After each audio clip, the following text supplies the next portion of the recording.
busca, informação e prestação de serviços à comunidade de toda a região do Alto Tietê. Romildo Campelo, que é o nosso colaborador aqui da Rádio Metropolitana, para abrir a semana junto com a gente. Bom dia, Romildo. Bom dia, Marilei. Bom dia a todos os amigos e amigas da Metropolitana. Firme? Firme. Firme e forte? Firme. Vamos falar de vacinaço de final de semana, especialmente em Mogi, em Suzano. Nós tivemos um vacinaço, né? Um final de semana diferente, em que nós tivemos números aí que nós até já fizemos a contabilidade desses números. Foram mais de 19 mil pessoas vacinadas nessa movimentação em Suzano. E aqui em Mogi das Cruzes também tivemos um final de semana muito movimentado, principalmente, né, nos locais de vacinação, que ficaram ali com agendamento lotado no final de semana. E tivemos aqui em Mogi mais aproximadamente, né, a gente fala em mais de 28 mil pessoas, aproximadamente 28 mil doses da vacinação. Momento importante para darmos essa acelerada na vacinação, né, Romildo? Não, muito importante, Marilei. Eu tomei vacina na quinta-feira, né? Aliás, eu e a Cíntia, minha esposa, tomamos na quinta-feira, fiz o cadastro, tudo certinho. Pelo site? Pelo site. Problema sim, mas nada que você possa criticar. O site caiu, voltou, tal, mas um pouco de paciência. Muita gente, né? Muita gente deu para fazer. A mesma coisa a vacinação, mesmo agendado, demorou quase 1h20, mais ou menos, 1h30, mas também não dá para reclamar, porque isso é incontrolável. Quer dizer, tinham 10 postos de vacina, quer dizer, o que podia ser feito estava feito, né? Acho que o atraso, lógico, se agendou tal, mas não é nada de outro mundo, né? Dada a situação, dada a toda a dificuldade que está, né? Você falou que não teve nenhuma reação, eu fiquei mal sábado e domingo, fiquei mal mesmo. Ele assim, ficou ruim, o Romildo, tomou AstraZeneca. Tomei AstraZeneca, fiquei bem ruim sábado e domingo. Como é coisa de organismo, né, um Romildo? cansaço, tem gente assim, que não sente nada. Não tive febre, nada, mas um cansaço, assim, eu hibernei ontem, assim, impressionante. Eu não senti nada. Mas um cansaço impressionante. É a reação do organismo, né? Lutando contra o vírus ali, ó, fica quieto que eu preciso cuidar do sistema imunológico. Você teve febre, não? Não, febre não, mas muito cansaço, assim, impressionante. E cada pessoa reage de uma maneira, né? E aí vai do organismo mesmo. Vai. Para toda vacina é assim, né, Romildo? Sim, não, é natural, né? Agora fico imaginando o vírus em si, né? Quer dizer, se o vírus atenuado, enfraquecido, né, amarrado, assim, o vírus amarrado e dá uma surra dessa na gente, a doença é terrível, um negócio horrível. 500 mil mortos, né? Pois é, Marilei, passamos essa marca que parecia inimaginável, né? Esses dias aí o ministro da Casa Civil disse que o ex-ministro Mandetta falou que no começo da pandemia que ele tentou assustar todo mundo dizendo que chegaria a 400 mil mortos e nós passamos de 500 mil, né? E o Mandetta estava certo, né? E estava errado, para menos. Não, assim, naquele momento... a escala era aquela mesma, quer dizer... E ele estava correto... ano e... A visão de escala, ele estava correto, né? Quer dizer, era nesse patamar de 400 mil, chegamos a 500 mil, poderíamos ter chegado a menos se tivesse tomado uma ação coordenada e correta, né? E que é a grande discussão do país hoje, com CPI da pandemia, com movimentações de rua, e que só vai aumentar, né? Porque conforme as pessoas estiverem imunizadas, eu estou de máscara aqui porque tomei a primeira dose e ainda não estou imunizado, então tem que segurar ainda um pouco, manter os distanciamentos, lavar a mão, essas coisas todas. Mas tem muitas pessoas que não estão usando mais máscara. E eu andei pelo parque da cidade no final de semana com as minhas filhas. Muitas pessoas não estão usando máscara. Aí você tem dois motivos, né? Ou os que negam e os que estão em excesso de otimismo, porque tomou a primeira dose, e poucas pessoas tomaram a segunda dose, né? E o risco ainda existe, né? Então, a gente tem, principalmente porque a imunização se dá quando todo mundo estiver imunizado, né? A verdadeira imunização de rebanho é com a vacina, porque você tem todo mundo imunizado e aí não transmite mais, o vírus acaba, né? Mas até lá nós estamos no país em pouco mais de 11% de pessoas com 2 doses. Não chegamos a 30% ainda de 2 doses, de uma dose, aliás, né? Então, o risco ainda é muito alto. O cuidado tem que ser mantido, porque o risco existe, né? Não acabou a pandemia. A gente está vendo imagens aí de Nova York e tal, mas lá eles já passaram de 50% de segunda dose. Eles estão comemorando já. Sim, já é outra realidade. Nós não chegamos nem a pouco mais, chegamos na ordem de 30% da primeira e 11% da segunda, né? O que eles já estão com 50% da segunda. Então é bem diferente a realidade, né? E não dá para relaxar ainda, tem que manter o cuidado, né? Para que a gente não se contamine e não vá morrer na praia, né? Assim, tanta luta, tanto cuidado, né? Já mais de 1 ano e meio de pandemia, né? E agora, assim, a solução está na reta final, as vacinações, né? Aí você vê, a gente, não sei se você tomou vacina também agora, mas eu tomei AstraZeneca, quer dizer, com toda a produção do Butantan, acabou tomando o que tinha, você não vai escolher, isso né? mesmo, Você toma o que tiver, não tem que fazer luxo nenhum, né? Exatamente. Escolher, eu vi gente escolhendo como se fosse escolher marca de cerveja, né? Não é. Ou de vinho, quer dizer, o negócio... Tem, toma e acabou. Toma e acabou, e graças a Deus que tomou. É isso aí. Eu concordo com você. Nós estamos também num final de semana que nós tivemos manifestações contra o presidente Bolsonaro, teve manifestação a favor do presidente Bolsonaro, e essa movimentação política, né, muito forte em relação a esse momento que a gente está vivendo, né, Romildo? Falta 1 ano e pouquinho para a eleição. Na verdade, assim, os anos muito exaltados, a CPI do Covid ou da Covid ajuda a botar lenha na fogueira, tem forçado muito aí esse clima. Já se fala que a CPI vai preparar um dossiê para mandar para a Haia como crime contra a humanidade, o que foi feito pelo governo federal. Isso dando prosseguimento ou não, isso será elemento para a discussão política local, eleitoral do ano que vem, né?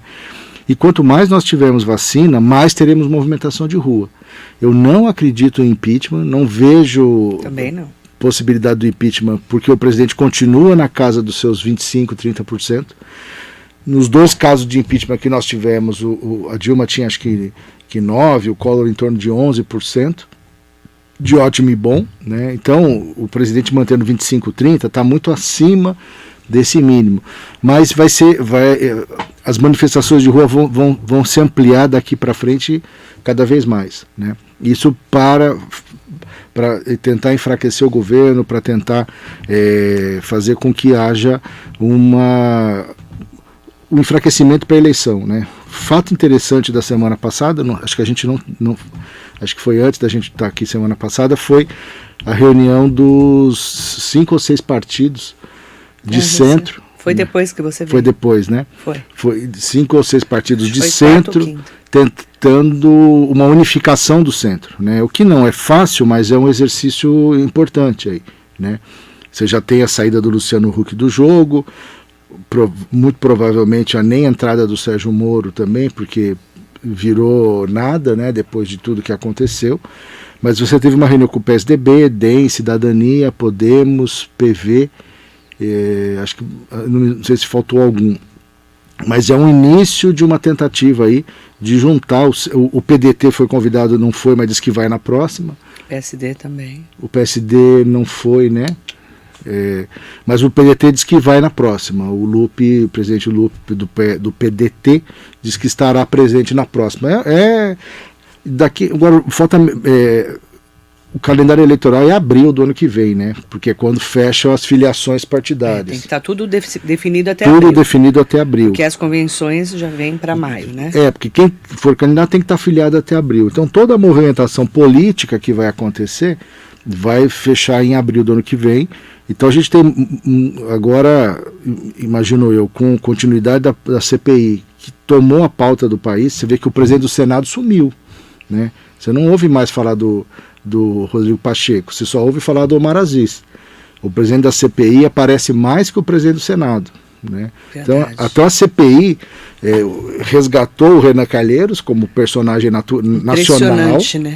que é um Renan Calheiros foi retirado das tumbas, das catacumbas, o próprio Munra. Gente, a gente não falava mais dele, né? Ressuscitou. O cara, né, virou o articulador nacional. O Omar Aziz, que é o presidente da CPI, aparece mais do que o presidente do Senado, que sumiu completamente. Você mal ouve da cena política. Você ouve falar do Arthur Lira, que está aproveitando os holofotes da CPI, está fazendo a pauta dele na Câmara Federal, né?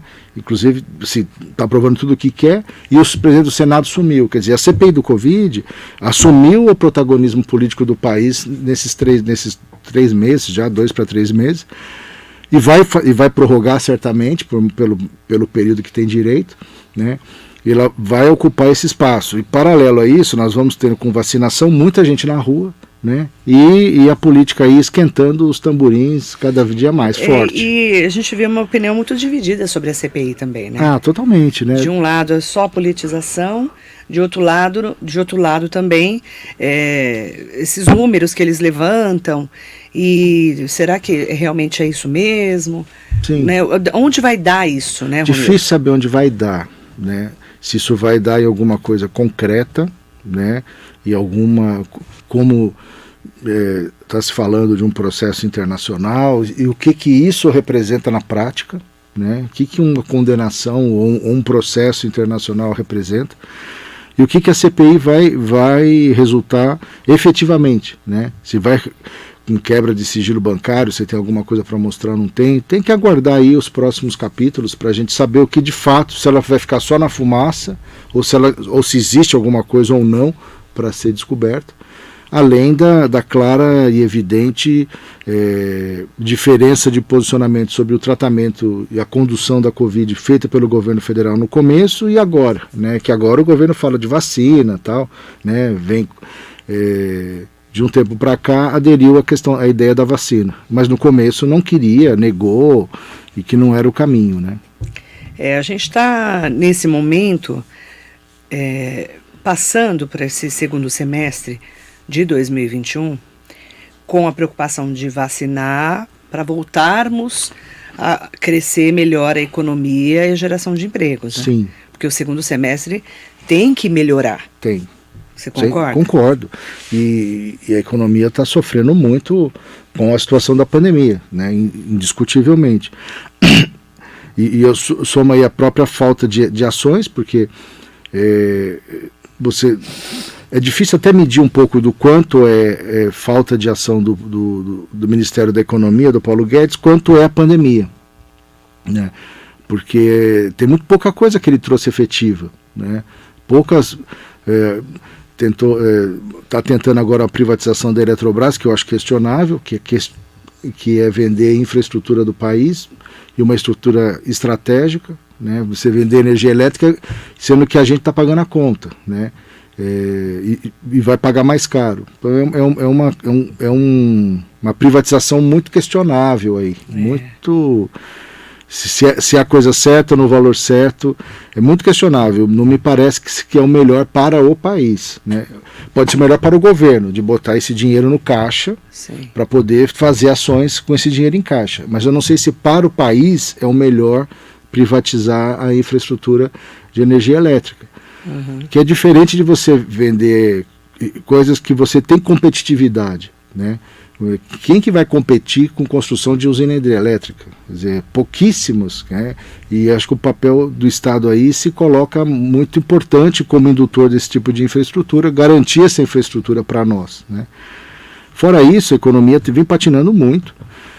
De novo, a pandemia é um fato que explica muito dessa não efetividade de uma economia que não está andando bem, né? Mas que está devendo, né? O posto Ipiranga não disse a que veio, né? O Paulo Guedes até hoje não disse muito bem claramente a que veio para resolver as questões da economia que ele dizia que resolveria. A gente fica muito preocupado com a situação do país, né, Romildo? Sim. Porque aí é crise, não só a crise do país, né, da economia, que a gente tinha muita expectativa para 2020, caiu tudo por terra por causa da pandemia, mas também a falta de emprego, as pessoas passando fome e isso vai piorando o cenário, né, do país. Vai, não, e a gente está num ciclo vicioso, né? Porque você tem pandemia, a briga política, porque aí o país fica dividido, se degladiando, não vai para um caminho. E o pior é que enquanto a gente está, eu não vejo muita melhoria nesse cenário, né? Certamente a partir de setembro, acredito aí, pelas previsões, vamos dizer, outubro, estaremos todos vacinados na segunda dose, né? Então acho que a partir de outubro a vida volta ao normal, do ponto de vista de saúde, certo? A gente pode de novo se reunir, pode tirar máscara, pode voltar para as aulas com tranquilidade, né? Então a partir de outubro, tudo indica que a vida volta ao normal. A economia vai demorar um tempo a mais aí para acelerar, para poder tomar o seu rumo, né? E vem na sequência aí, né, em paralelo, mas pegando mais força a partir daí, a própria eleição do ano que vem, né? Que é um momento em que as coisas ficam um pouco incertas, porque você não sabe o que vai dar, né? O Augusto Oliveira, o Lu, está falando assim, a reforma tributária em que pode ajudar a nossa economia? Porque não se fala, né? Nós temos a MP 1040 do deputado Marco Bertaioli. Isso que eu ia falar. Isso que eu ia falar, né, tentando retomar a economia, mas a reforma tributária até agora nada, né? Não, acho que o trabalho do deputado Bertaioli contribui bastante aí nessa... Para desburocratizar, para agilizar a economia. É uma ação importantíssima aí, né? E de destaque, até pela envergadura nacional do projeto que ele está à frente. E é uma ação enorme que o deputado está fazendo como relator e articulando isso numa ação fundamental para o país. A questão da reforma tributária é uma briga insana, porque você tem que fazer um reequilíbrio de toda a distribuição de impostos do país, né?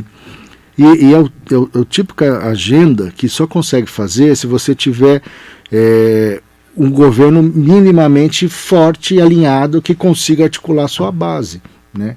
E que não é o caso agora. A gente não percebe isso no governo. A capacidade de articulação política no Congresso é muito difícil. Anda com muita dificuldade. Você vê, o Arthur Lira está conseguindo fazer uma ou outra pauta ou de interesse do governo, mas com muita dificuldade, né? Então eu não vejo a reforma tributária andar agora com... A exceção, de novo, de um projeto como o deputado Bertaioli está capitaneando, mas uma reforma ampla não me parece ser possível nesse momento, apesar de totalmente necessária, né? Então, será que sai esse ano alguma coisa? De reforma? Acho difícil. A gente não vê movimentação. Acho que o projeto MP que o Bertaioli é o relator, acredito que sim. Né? Sim, acredito que sim. Mas a reforma não. Não vejo essa possibilidade, não. Esse é o ponto, só que o ano que vem é ano eleitoral, pior ainda. Pior ainda. Aí você não vai ter mesmo. Sim. A partir de abril só se fala de eleição. Não, só se fala de eleição e você não vai mexer na infraestrutura dos estados no momento de eleição, né? Até porque não é possível. Então, no melhor cenário, ela será a pauta em 23, né? Ou seja, no começo, se tudo correr bem, no começo do próximo governo, seja quem for o presidente, ou reeleito, ou um novo, trabalhar nesse sentido, né? E o que a gente vai precisar, porque o desequilíbrio, as condições econômicas nossas estão muito difíceis, né? Muito ruins. Mandar bom dia para todo mundo que nos acompanha. Mariso Meoca, ótimo dia para você. Marlene Siqueira, Neuza Lima, mandar bom dia especial para Amélia Trípoli, para o Armando Maesberg, pessoal todo ligadinho aqui na Metropolitana, nas nossas redes sociais também, Eunice Lima, Diogo Zanqueta, Bruna Barbosa, mandar bom dia também para Andréa Davi, a Andréa está falando, bom dia Má, bom dia Romildo, precisamos pensar no pós-Covid em todos os sentidos, tratarmos as sequelas físicas, psíquicas, financeiras, principalmente o amor entre nós humanos. E Andréa, você tem razão, né? A gente tem falado muito do pós-Covid em relação ao físico, mas emocionalmente as pessoas, a gente não tem acesso a médico psiquiatra com facilidade, a fazer terapias com psicólogos. E também essa parte emocional e psíquica, né? Sim. Não é, Romildo? Sim. Tem muita gente que está passando pela Covid, com mortes na família, mortes muito próximas, e que perdas muito grandes que não vai conseguir se reestruturar tão cedo. Não estou nem falando do físico, né? E nem do financeiro só. Não, assim, o emocional das mortes, o emocional do isolamento, né, da falta de convívio social, que é complicadíssimo. Os né? estudantes que estão passando por fases muito Sim, complicadas. muito, 2 anos aí de estudo altamente comprometido, não pelos professores, mas pelas condições de aula, né? Pelas condições de poder ensinar e aprender, né? E esse apoio psicológico, esse trauma vai ficar para todo mundo, né? Quem está vivo, quem sair nesse momento não vai esquecer nunca do Covid, né? Dessa pandemia, marcou a vida de todos nós, né? E o impacto psicológico, social é profundo, né? Talvez que a gente ainda nem consiga medir e nem perceber, né? Mas o trauma e a quebra do jeito de viver é muito profundo, né? E todo mundo perdeu muita gente, né? Vários amigos, parentes, não tem quem... Acho muito difícil ter alguém que não conheça alguém próximo que faleceu né, com Covid. Mandar bom dia para Maria do Rodeio aqui com a gente. Bom dia, Maria. Nelson Garache, Flávio Ferreira Matos. Creio que as manifestações políticas existentes hoje em dia têm mais cunho político que popular. Qual a opinião de vocês? A minha é que é totalmente política. Essa é a minha opinião.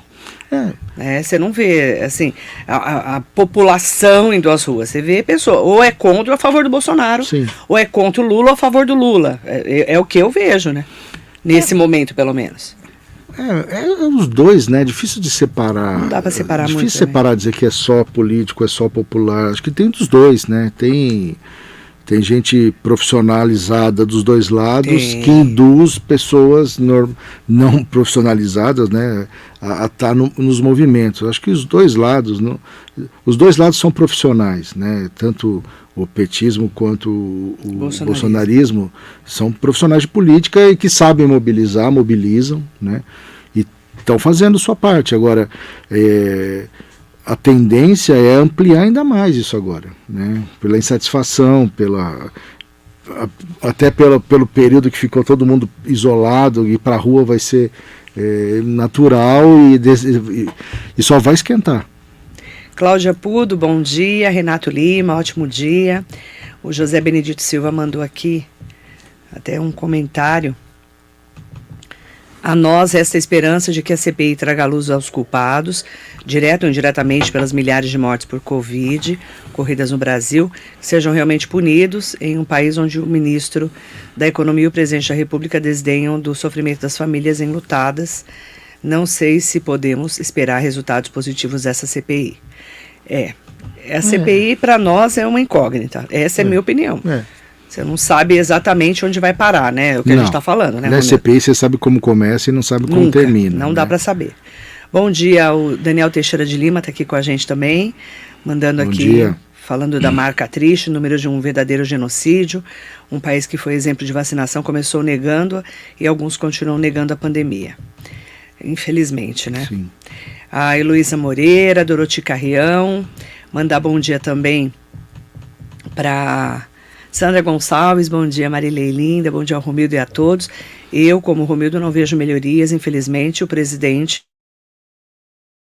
Verdade, estou com muito medo do que vem por aí, porque esse cara, entre aspas, né, passou da hora de ser tirado do governo, se mostrou desumano e irresponsável. O povo nunca sofreu tanto na história. Espero que consigam responsabilizá-lo pelo resultado trágico da pandemia. E esse é o lado de quem é contra o Bolsonaro. E tem os que são bolsonaristas e que falam que ele é o melhor presidente que o país já teve. Né? Tem o outro lado. Tem gente que diz que a cloroquina resolve. E médicos que, inclusive, defendem a cloroquina. Sim, já discuti com o médico sobre isso também. Então, mas a gente tem os dois lados da moeda, né? O Dr. Laerte Silva está aqui com a gente. Bom dia, doutor. Bom dia. Niceia Tavares aqui conosco, Alexandre Angeloni, bom dia, JC Peninha Garcia. Aproveitar, né, para falarmos também de assuntos importantes para a gente, especialmente sobre o movimento contra o pedágio. Nós tivemos a semana passada a Justiça derrubando as liminares, né, que paralisaram o processo para a concessão das rodovias Mogi Dutra e Mogi Bertioga, que inclui os pedágios na Mogi Dutra e na Mogi Bertioga. E esse é um dos assuntos em destaque também daqui a pouquinho com o deputado Marco Bertaioli, porque teve uma reunião na sexta-feira da Frente Parlamentar, né, de vereadores aqui da região do Alto Tietê, uma movimentação para falarmos mais e levarmos, né, essa luta, porque volta para a luta jurídica e política também, e da população, que é o movimento contra o pedágio, liderado pelo Paulo Boccuzzi. E aí fica a pergunta, Romildo Campelo, por que o governador João Dória não marcou até hoje a tal da audiência para ouvir Mogi e a região do Alto Tietê? Eu acho muito difícil que marque, porque ele colocou Mogi... No freezer?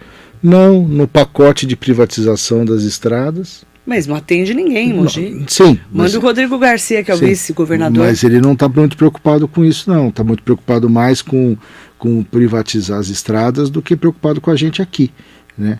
E a conta deles é que sem a Mogi Dutra não fecha a conta dessa concessão.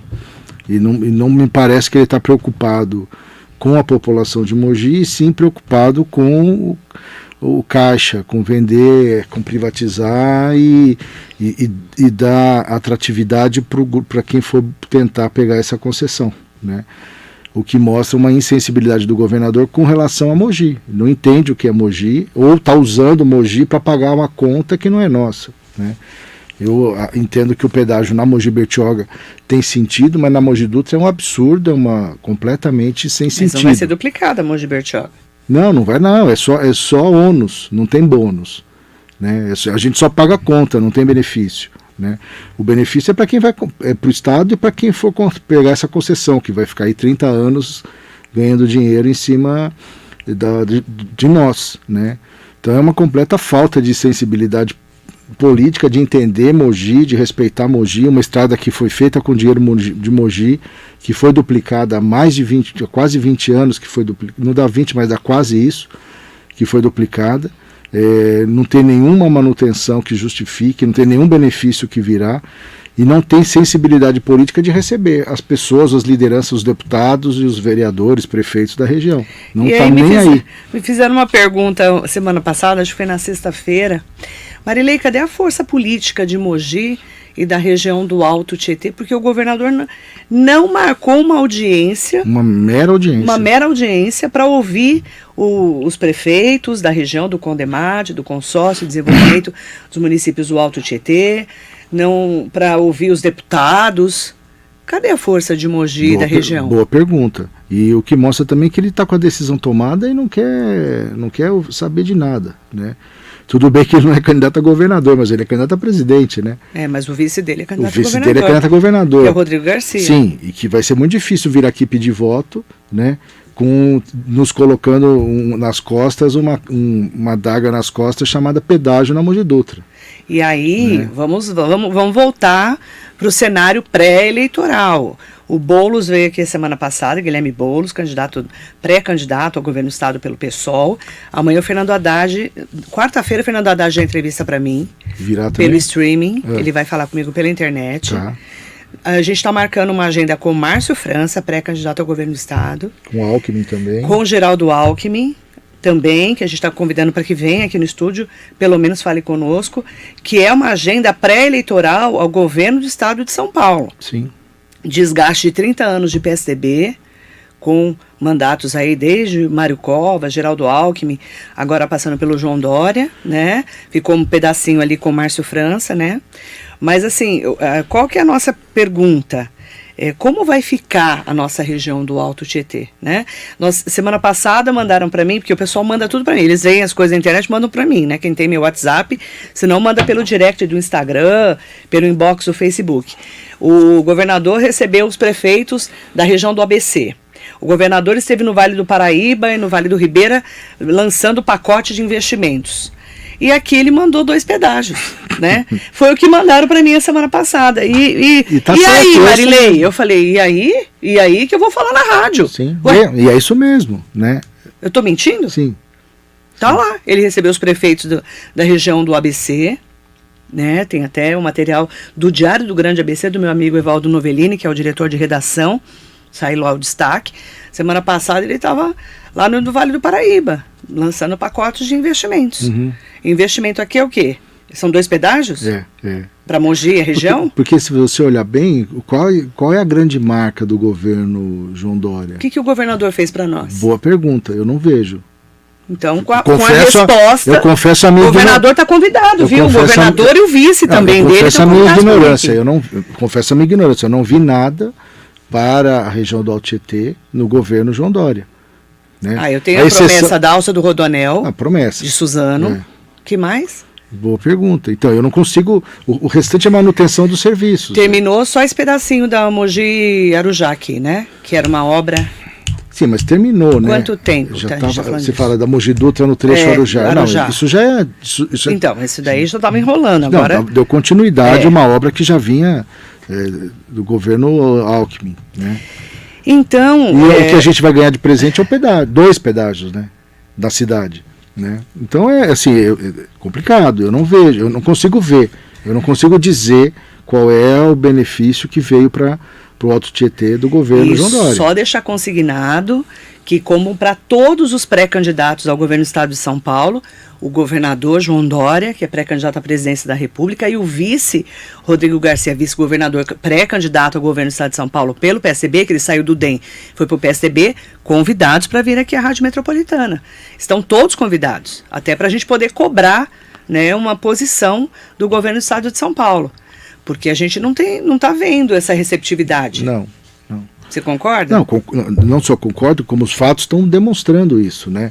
Você não tem audiência, a Artesp colocou o pedágio no pacote aí dessa privatização das estradas e não tem conversa nenhuma. O Mário Berti, né, o jornalista, entrou com uma ação, depois a Prefeitura de Mogi entrou, as duas ganharam na primeira instância e caiu agora na segunda instância e caído ficará. Não só da prefeitura, mas também do Mário Berti. Sim. Né? Os dois caem, as duas emendas. Sim. E não vejo perspectiva de mudança disso. Não, porque foi no TJ, né? Pode até apelar para uma terceira instância, mas eu não vejo juridicamente a possibilidade de vencer. Né? Então, a ação de se no momento perdeu, né? E a movimentação política, você pode até fazer, tem uma importância relativa fazer os atos na Mogi Dutra, né? É como ir para a Avenida Paulista com relação ao impeachment. Ir para fazer ato na Mogi Dutra é importante? Mas fundamental é a ação dos políticos, né? Dos prefeitos, dos deputados, sobre o governo. Né? São eles que estão com a caneta na mão e tem muito mais força para fazer essa mobilização e essa pressão sobre o governo do estado. Mandar bom dia para o Jacaré da Rodoviária de Arujá, aproveitar para mandar bom dia para Márcia Cristina, Lourdes Santo, também falando com todo mundo que está acompanhando aqui o nosso radar noticioso. E é importante a gente poder falar e ter um posicionamento em relação a essa movimentação contra os pedágios aqui em Mogi das Cruzes.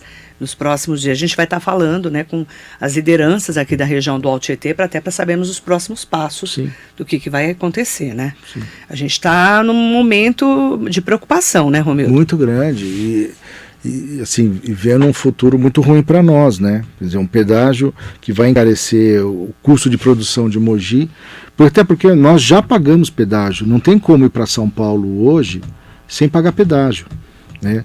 Seja pela Ayrton Senna, seja pela Dutra, ou ir para o Vale do Paraíba, você também pega pedágio. Quer dizer, nós já somos pedagiados, nós já pagamos pedágio, né, para poder se deslocar de Mogi. Então vai ter mais um pedágio, mais um custo, né, sobre os nossos produtos, sobre a nossa agricultura, e que vai dificultar ainda mais a retomada da nossa economia. E é um pedágio, desculpa, que eu ia falar que também não fala assim, olha, traremos tal benefício para a cidade. Não tem nada, só vem um problema, né? E não é mexer na perimetral que vai mudar a vida de Mogi, né? Fazer ponte, não sei o que, na perimetral, como apresentaram em audiência pública, não é isso que vai mudar a nossa vida. Esse pedágio só vai piorar a nossa vida. Não há nenhum contrapeso aí que equilibre o problema para a nossa cidade. Vamos voltar a falar desse assunto durante a semana, é claro. A Maria Inomura Matsumoto está aqui com a gente, o Stanley Marcos também conosco. Aproveitar para mandar bom dia para o Danilo Matias Hancock. Bom dia, dar ordem atrás de um gabinete é muito fácil. Agora assumir as responsabilidades e ter diálogo é difícil. Deveria ter um consenso e o governador se posicionar como gestor do Estado, não um gestor de ego, segundo Danilo Matias Hancock. O que a gente pede é respeito pela região do Alto Tietê e pelas lideranças políticas que nós temos aqui, que representam a população, né? Nós temos o Condemate, nós temos deputados, deputado federal, deputado estadual, a gente precisa ser ouvido, né? Pelo menos, né? Sim, pelo menos ser atendido, né? Recepcionado, né? A Elza do Carmo fez uma reclamação aqui, Elza. Eu gostaria até de saber qual que é a consulta no ela está falando aqui. Tá uma vergonha marcar consulta no 60, tem que aguardar ser chamado 3 meses. Quem está doente não pode esperar. Será que Mogi não tem outras doenças que precisam de atendimento, só tem Covid? Um absurdo. Elza, manda para mim, né? Manda para mim, por gentileza, no 945452690, 945452690, até para a gente entender qual que é a sua solicitação e falarmos com a secretária de saúde, Andréa Godoy, para sabermos sobre esse trâmite de marcação de consultas, tá bom? Por gentileza, tá, Elza? Obrigada, bom dia para você. Aproveitar também para falar com todo mundo que está com a gente aqui no nosso dia a dia, né? E agradecer ao Romildo. Obrigado, ótima Maria, semana. Para você também, para todos os nossos ouvintes. Ótima semana para você e para todos nós, né, gente? Uma ótima semana e um ótimo inverno para nós, né? Porque o inverno começou já meia-noite e pouquinho dessa madrugada. Com chuva. Tava né? geladinho com chuva, tava 13 graus, né, mais ou menos, né, amanhecendo aí com uma chuvinha geladinha. Então, ótimo inverno e ótima semana para vocês. Obrigada, Romildo. Obrigado, Maria. Muito bom dia.